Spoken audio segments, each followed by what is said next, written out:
I offer two answers to the question from this text.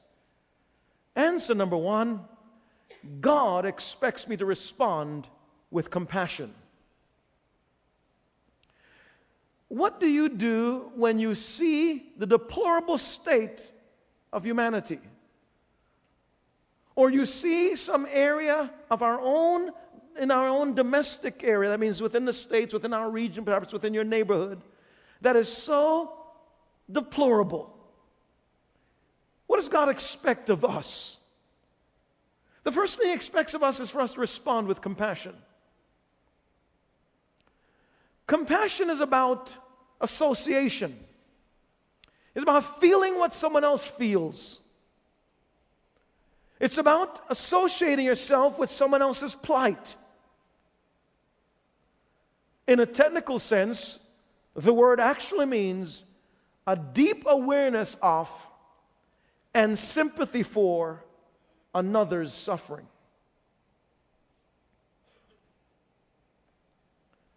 This little girl was sent to the store by her mother, and she took way too long to come home for a simple task. The mother became very worried. The moment she came through the doors, the mom said, "What took you so long? I was so worried. What happened?"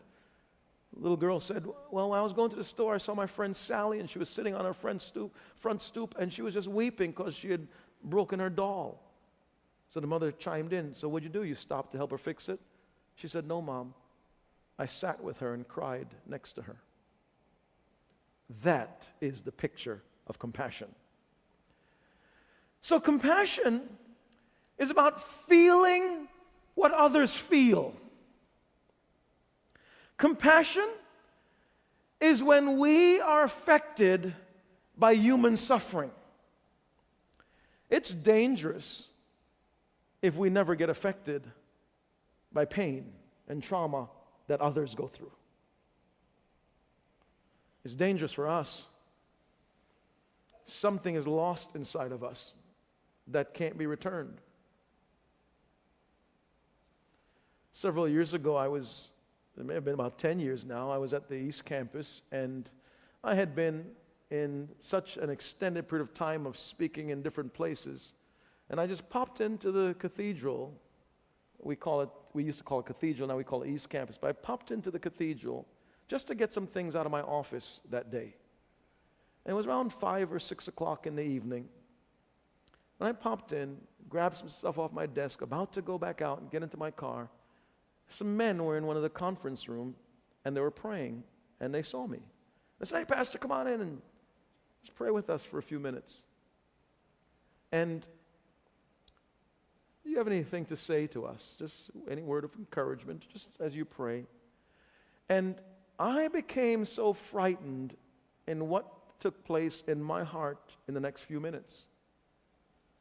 When I stood there in front of these, maybe about 10, 12 men, I felt like I was standing in front of a large place speaking.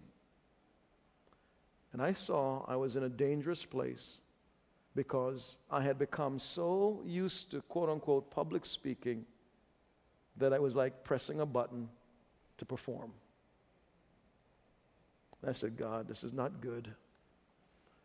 I need you to help me so I can be able to get to the place where I always stay, not as a professional.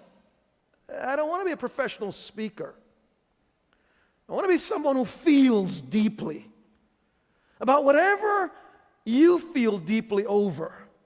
And so compassion, as Mother Teresa says, she said, "A life not lived for others is not a life." That's what I want, God. I want a life that's not just for David Ireland. I want a life where I can live for others. Jesus put it this way in Matthew 9, verse 36. And I read out of the Message Bible. It says this way: "When he looked over the crowds, his heart broke. So confused and aimless they were, like sheep without a shepherd." And I want you to see that is the picture of compassion. And that's what Nehemiah felt. Something happened in his heart that day that he didn't anticipate, didn't know when he heard about his people and the trouble that they were facing. He just got so wrecked. It's like the prayer that Bob Pierce, who was the founder of World Vision, he prayed this prayer one day.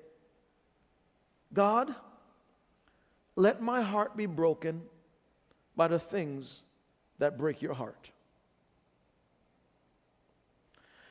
I wonder what city has not been rebuilt, because when you read through Nehemiah, he goes back to Jerusalem, rebuilds the city, all because his heart first got wrecked.